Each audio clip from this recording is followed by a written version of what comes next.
You may know Ilford for their black and white films of brilliant quality.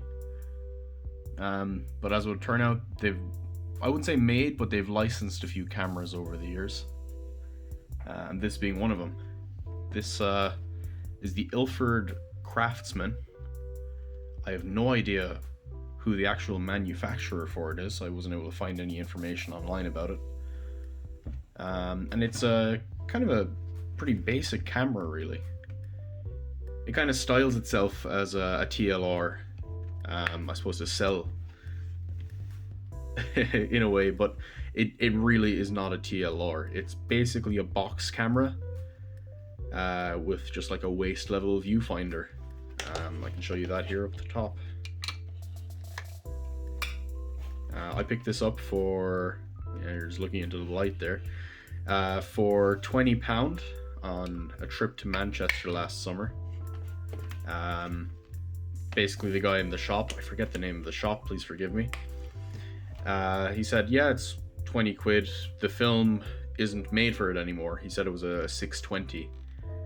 But I did find an article on artdecocameras.com, I believe is a website, about this camera, and they said it was a 620/120, and when I opened it up, I did in fact find an empty spool of 120 in there.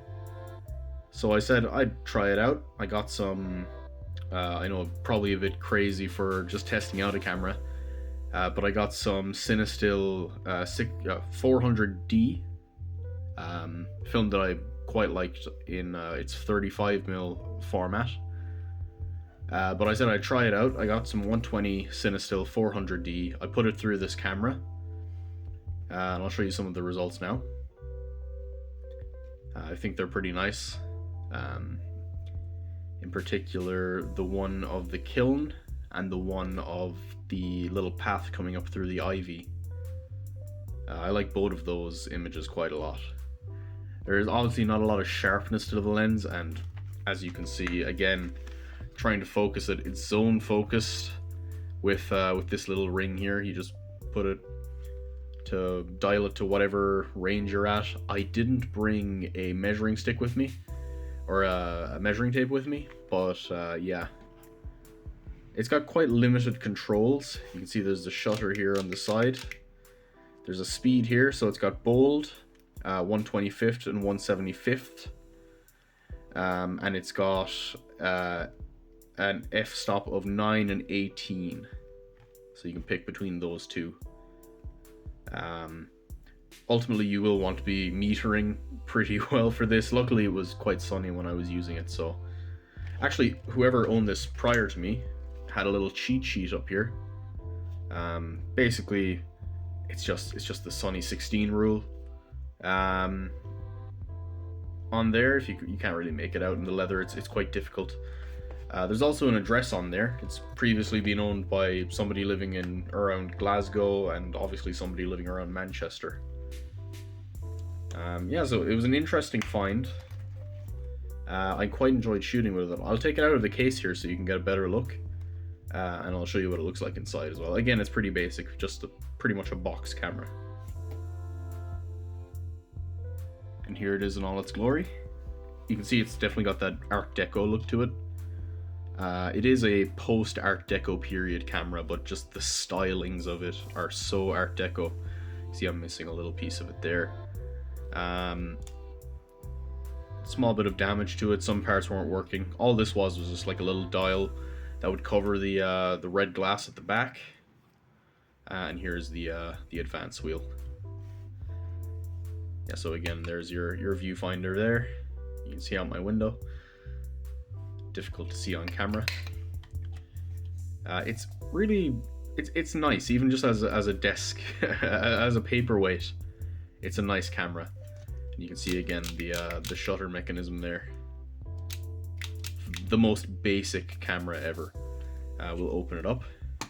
I'll show you inside. So there we are. Open it. Now, unfortunately, I did damage it a small bit, taking out the film. It was definitely designed for the 620. It had 620 in mind. You can see the shutter going off there. Definitely designed for 620. So next time when I'm putting film through it, I'm going to just trim off. It's perfectly fine putting it in here. The 120 spool fits perfectly here. But when I am putting film through it again, I will be trimming the edges of this just so it's easier to take out here. I don't want any more damage like that. Now it's not going to be something I'm shooting a lot either, because it's expensive. It's like €2.50 a photograph for 12 photographs. It's not the most economical thing. But it is a very cool camera. You can see the original film it was intended for use with there. Obviously Ilford don't make that anymore, because, well, they pretty much probably still make it, I'm sure, but they don't use the 620 spools, obviously.